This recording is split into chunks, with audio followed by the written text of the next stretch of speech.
Bon, s'il y a quelque chose qui parle de Paris et qui parle aux Parisiens, c'est bien nos marchés traditionnels parisiens, les marchés découverts, qui restent à travers le temps autant de derniers lieux de rencontre, de sociabilité, de convivialité entre tous les Parisiens, de tout âge, de toutes conditions, et qui se retrouvent autour des stands des commerçants.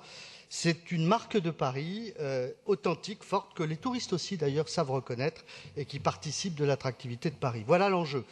Alors le renouvellement de la DSP aujourd'hui, qui concerne l'installation, la gestion, la promotion des marchés et des commerçants, permettez-moi de dire qu'il suscite pour le groupe UDI Modem un certain nombre de remarques qui découlent des changements et des nouveaux contenus que vous avez inclus dans cette DSP. Vous avez d'abord décidé de réduire le découpage à des 71 marchés découverts, non plus à 3 secteurs, comme c'était le cas précédemment, mais à 2 secteurs. Nous sommes donc passés de 4 secteurs en 2009 à 3 secteurs en 2015, à 2 secteurs en 2018, c'est-à-dire qu'à ce rythme-là, nous n'aurons bientôt plus, je suppose, qu'un seul secteur, un seul lot, qui mettrait le délégataire en situation de monopole à Paris. J'ai du mal à comprendre comment vous pouvez espérer relancer le dynamisme, la créativité, la productivité, l'animation des marchés en réduisant totalement la concurrence, en regroupant les lots, en créant ainsi une situation, pas de monopole, mais duopolistique, que seuls les gros délégataires, très peu nombreux, pourront convoiter, alors qu'une ouverture à plus de concurrents aurait sans doute pu se révéler plus pertinente et profiter davantage aux consommateurs. Poussés par la concurrence sur ces parts de marché, moi je suis sûr que les candidats délégataires plus nombreux auraient apporté aux missions de la DSP sur l'animation, la collecte des déchets, le nettoiement, le renforcement des produits biologiques, des circuits courts, enfin toutes ces évolutions bien sûr nécessaires que vous avez de fait réservées aux grands investisseurs auraient apporté de la créativité, de la productivité, de l'innovation et peut-être la garantie d'authenticité du maintien d'une marque comme celle de Paris et qu'un grand nombre de concurrents auraient pu comme ça exacerber.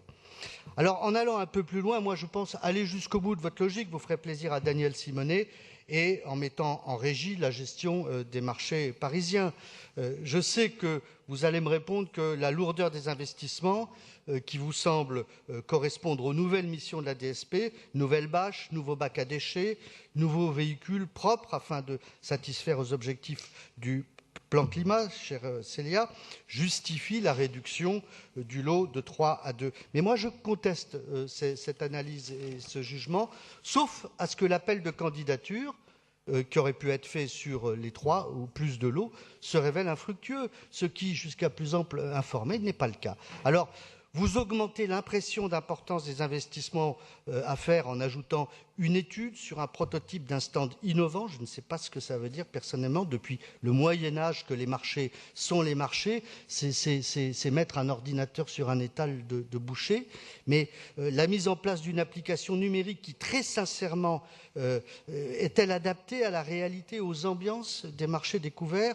Ça va comme un chapeau à plumes sur une tête de veau. Je ne suis pas loin de penser la même chose quand vous voulez développer des services nouveaux comme la livraison à domicile. Alors là, ça me paraît totalement absurde. C'est un contresens autant qu'un contre-pied au sens des marchés.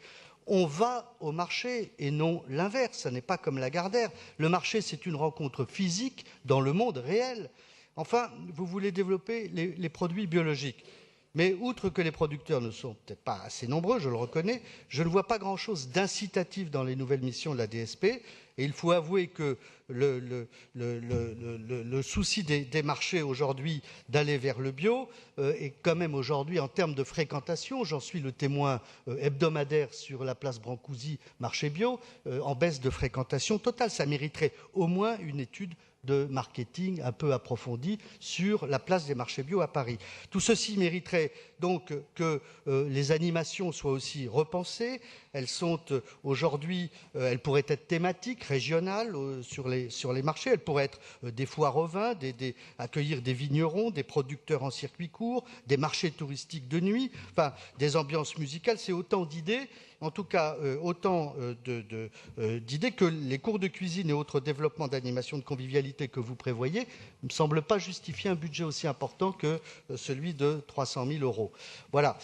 On est tellement pas loin quelquefois d'ailleurs de la situation de monopole que vous voudriez installer que vous n'avez même pas pensé à interdire le non-cumul de marchés qui aurait fait qu'un même délégataire ait remporté les 2 marchés, et vous nous présentez au dernier moment, c'est-à-dire maintenant, un amendement. C'est pas très sérieux, mais en tout cas c'est révélateur du brouillon que vous nous présentez. C'est la raison pour laquelle nous pensons que ce renouvellement est un brouillon, qu'on aurait voulu voir une véritable relance des marchés découverts, et que, pour le groupe UDI-MODEM, nous nous abstiendrons. Je vous remercie.